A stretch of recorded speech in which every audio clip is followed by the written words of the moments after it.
This time it ain't a game, yeah. MJ with the 6 rings, yeah. Y'all better switch out your plays, yeah. On fire with the little flame, yeah. Welcome back to the channel, guys. It is Mike, and this is The Variety Show. And today I'll give you the very first episode of the history of the professional wrestling industry. Now, there is really no way to pinpoint the very first recorded evidence of wrestling. It's just something that people do to test one's strength amongst another. We can go way back to the ancient times of civilization. This wall drawing dates back to 340 BC that shows wrestling was a popular sport amongst the Egyptians. Also in this drawing, you can see that the Egyptians knew every wrestling hold that is used today. From 704 BC, wrestling was first introduced at the 18th Olympiad through medieval England, where Henry VIII locked up with the King of France to settle an argument.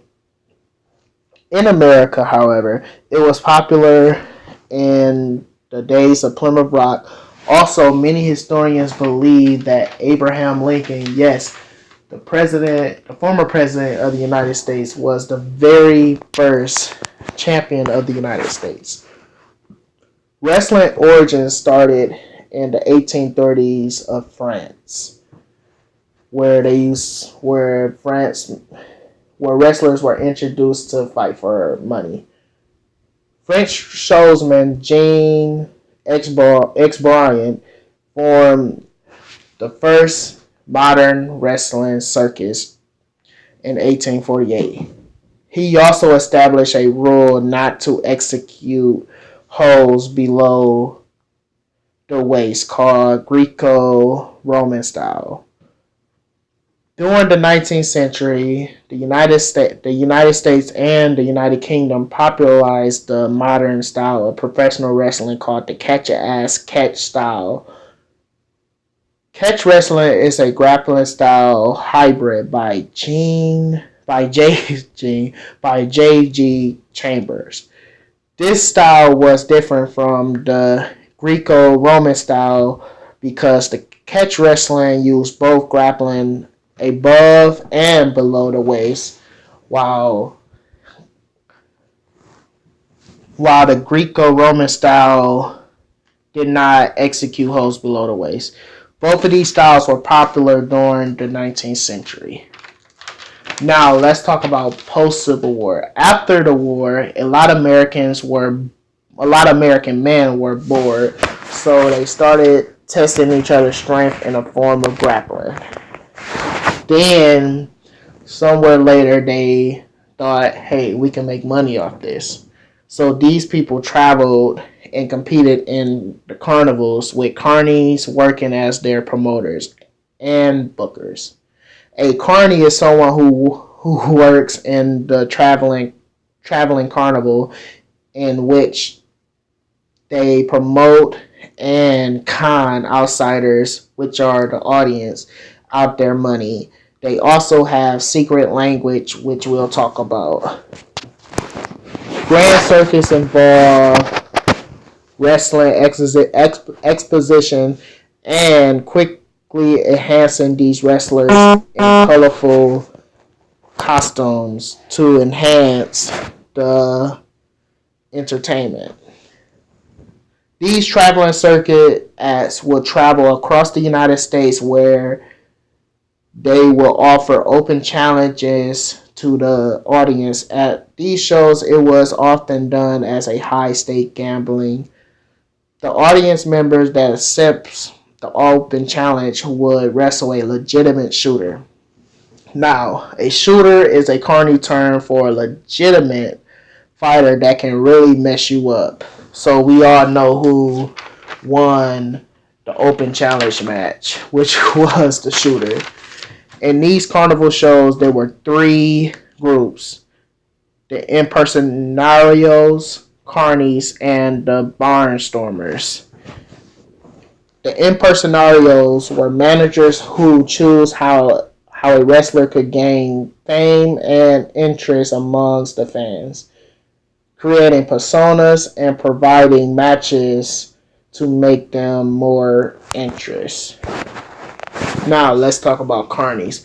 Carnies were both promoters and wrestlers. Traveled at these carnival events. They would often use tricks and secret words to protect their money and reputation during competitions. They will also use danger in wrestling moves called hooks. Now, hooks could are so dangerous that they can also defeat like someone that really knows how to wrestle. Now, let's talk about the Bronze Stormers. Competed as traveling wrestlers, did and often work with these carnies to stage matches, providing very huge profits for both sides in betting. Wrestling performers were arranged in a pyramid of hierarchy of fame and money based strictly on athletic talent. The first and the lowest tier is called the journeyman, also known as a jobber.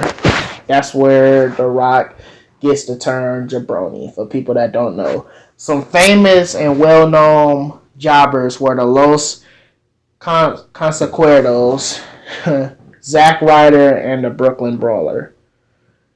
Journeymen were young performers with promise and very little skill. Their job was to lose matches or do the job, which is another carny term for lose. To help put over is pretty much allow the person to win. So put over the top guy or the wrestler on the rise. The shooter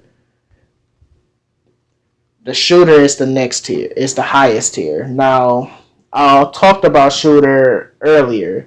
Now, they were called shooter because their ability to shoot. A wrestler that can really inflict damage. Also, a shooter is called a hooker. Now, people that are legitimate shooters are Brock Lesnar, Kurt Angle, and the list go on and on. As we all know, wrestling is scripted, and back then, to make sure the audience did not know that wrestling was scripted, they would talk carny amongst themselves and keep it kayfabe. Now, kayfabe is the reality that wrestling presented to the show. For example, The Undertaker. The Undertaker gimmick character is he's a dead man. Now, we can all see him that he's not dead. So yeah, guys, this is the first episode of the history of the pro wrestling industry. Now, today we talked about the early days, some carny terms. We talked about a little bit of the carnival days. Now, the next video, we will talk about the first ever champion and how champions play a role in the history of professional wrestling. So if you thought this video was very informative, please give this video a thumbs up, share it to a friend, and we'll be back to talk about the history of the professional wrestling industry. Thanks, guys, and I'm out. Peace.